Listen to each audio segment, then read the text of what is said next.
பாலும் தெளிதேனும் பாகும் பருப்பும் இவைநாளும் கலந்துனக்கு நான் தருவேன். கோலம் செய் துங்கக் கரிமுகத்து தூமணியே, நீ எனக்கு சங்கத்தமிழ் மூன்றும் தா. வணக்கம். பிள்ளை பருவத்தின் ஆடல்களும் செயல்களும் நிகழ்வுகளும் இலக்கணத்தால் வரையறுக்கப்பட்ட 10 பருவங்களுக்கு மட்டுமே உட்பட்டன அல்ல. எண்ணற்ற விளையாட்டுகள் நிறைந்ததும், தாய் தந்தையரும் குடும்பத்தினரும் குழந்தையின் நலன் கருதி செய்யும் கண்ணூறு கழித்தல், காது குத்துதல் ஆகிய சில சடங்குகளும் இன்ன பிறவும் குழந்தை பருவத்திற்கு மட்டுமே உரியனவாம். இவற்றுள் பல அரிதாக பாடப்பட்டும் பல பாடப்படாமலேயும் உள்ளன. இவற்றைத்தான் இனிவரும் தொடர்களில் காணப்போகிறோம். இந்த பருவங்களுள் பல ஆண்பால் அல்லது பெண்பால் பிள்ளைத்தமிழ் நூல்களில் தனித்தனியாக பாடப்பட்டுள்ளன. சிற்றில் பருவம் ஒன்றே இரு பருவத்தவருக்கும் பொதுவாக அமைந்துள்ளது. ஆண் மக்களின் வளர்ச்சி பருவத்தில் நிகழும் சில நிகழ்ச்சிகளும் சடங்குகளும் பிங்களந்தை நிகண்டுவில் இலக்கணமாக வரையறுக்கப்பட்டுள்ளதனை காணலாம். 6ஆம் திங்களில் கூறுதல் கற்றலோடு 7ஆம் திங்களில் இன்னமுது ஊட்டலும், 10ல் பூண் அணி, 12ஆண்டினில் கச்சொடு சுரிகை காமுறப் புனைதல் என்று இன்னிவை என்பன பாடல் வரிகள்.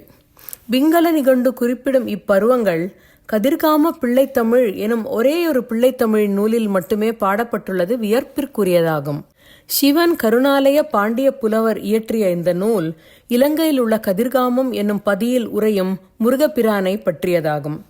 14 பருவங்களை கொண்டு அமைந்த இந்த நூலின் பருவங்கள் ஒவ்வொன்றும் 3 பாடல்களை கொண்டு அமைந்தவையாகும் என்பதும் இதன் இன்னொரு சிறப்பாகும்.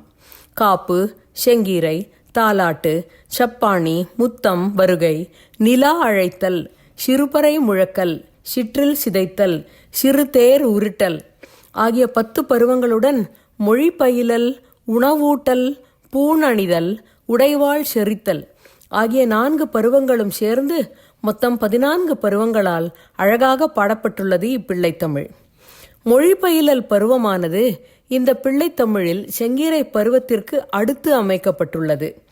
குழந்தை தன் தாய், தன்னை சுற்றியுள்ளோர் ஆகியோர் பேசுவதனை கண்டு தானும் தனது தாய் மொழியின் வழக்குகளை அறிந்து பேச கற்றுக்கொள்ளுதல் என பொருள் கொள்ளலாம். குழந்தையின் வளர்ச்சியில் இது மிக முக்கியமானதொரு பருவமாகும். தாய்மொழியினை தன் தாயிடமிருந்தே அவள் தனக்கு தாலாட்டு பாடும்போது கேட்டு குழந்தை கற்றுக்கொள்கிறது. உறவு முறைகள், உணர்வுகள், உணவு பற்றிய சொல்கள், காகம், நாய், பூனை முதலான விளையாட்டு தோழர்கள் ஆகியவற்றை தாய் இந்த பருவத்தில் குழந்தைக்கு சிறு சொற்களாலும் சொற்றொடர்களாலும் அறிமுகப்படுத்துகிறாள். இது ஆண் பெண் ஆகிய இரு பருவத்து குழந்தைகளுக்கும் பொருந்தும். இருப்பினும் ஆண்பால் பிள்ளை பருவமாக இந்த ஒரே ஒரு பிள்ளைத்தமிழ் நூலில் மட்டுமே பாடப்பட்டுள்ளது. 6ஆம் திங்களில் கூறுதல் கற்றல் என பிங்கள நிகண்டு இதனை குறிப்பிடுகிறது. இந்த பருவத்தின் 3ஆவதாக காணும் பாடலானது தமிழின் உயர்வை போற்றுகிறது. அதனை முருகன் பேசும் மழலையினோடு இணைத்தும் பாடுகின்றதனை கண்டு மகிழலாம். தாமரை மலரில் அமர்ந்த பிரம்மன் மறைகளை ஓதுகின்றான். கல்லால மரத்தின் நிழலில் அமர்ந்த தட்சிணாமூர்த்தியாகிய சிவபிரான் உண்மை பொருளை சனகாதி முனிவர்களாகிய 4வருக்கும் ஓதுகின்றான். இந்த சிவபிரான் தெற்கு நோக்கி அமர்ந்தவனாதலால் இவனை தென்னன் என்கிறார். இவர்கள் இவ்வாறு ஓதிட இவர்களுக்கு முன்பு ஒரு நாளில் அதை உரைத்த பேராசிரியனே என முருகனை கூப்பிடுகிறார் புலவர். பிரம்மனுக்கும் தந்தை சிவபிரானுக்கும் மறையின் பொருளை உணர்த்தியவன் முருகன் எனும் தொன்மத்தை இதில் காணலாம். புலர்ந்த காலை பொழுதினில் தேவர்கள் தொழுதிடும் கதிர்காமனே, தேவர்கள் கண்ணிமைக்காதவர்கள் ஆகையால் இமையோர் என்று குறிப்பிட்டார். நீ சொல்லிப் பழக வேண்டிய சொற்களை நாங்கள் உனக்கு சொல்லிக் கொடுக்கவில்லை.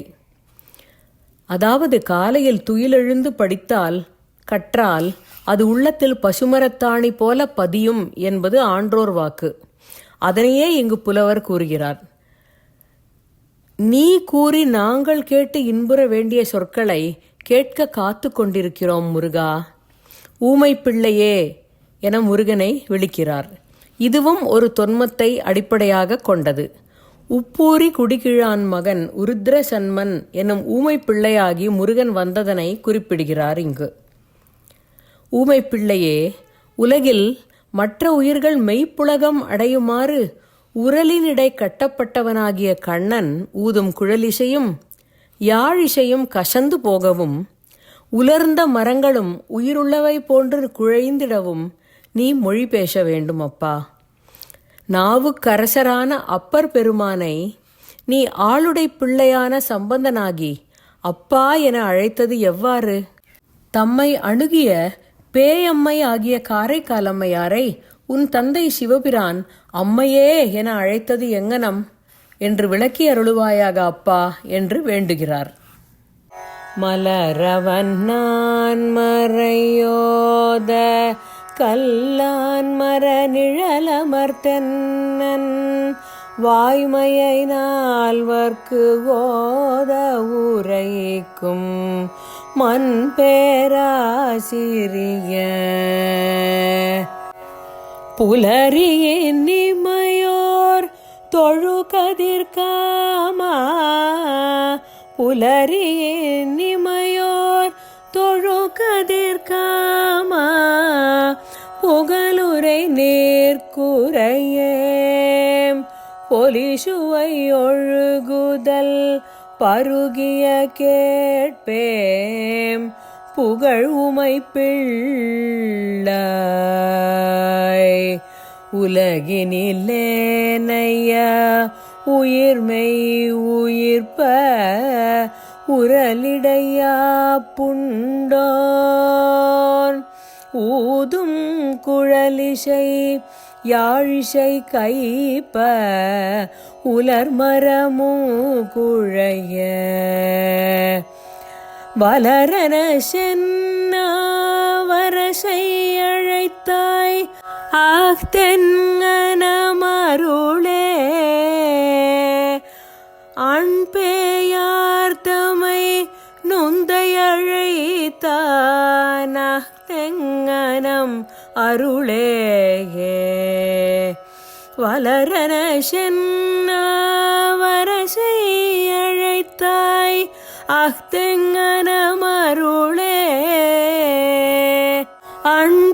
அன்பேயார்த்தமை நுந்தையழைத்தான் தெங்கனோ அருளே.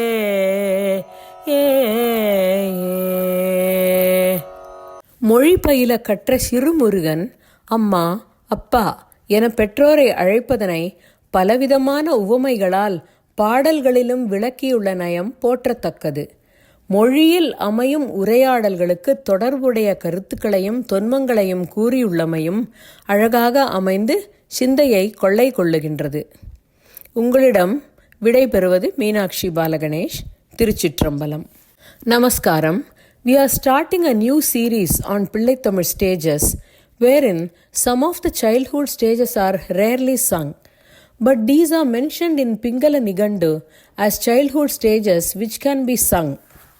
Accordingly, we find them portrayed occasionally in some Pillai Tamil texts. We have a stage called Learning the Mother Tongue in Kadirgama Pillai Tamil, written by Shivan Karunalaya Pandiya Pulavar. Kadirgama or Katarakama is a very famous Murugan temple in Sri Lanka. This Pillai Tamil has 14 stages with 3 songs for each stage. The additional stages are learning the mother tongue, being fed with good food, wearing jewelry, and wearing a sword on the hip. In this Kadirgama Pillai Tamil, each stage has only 3 songs.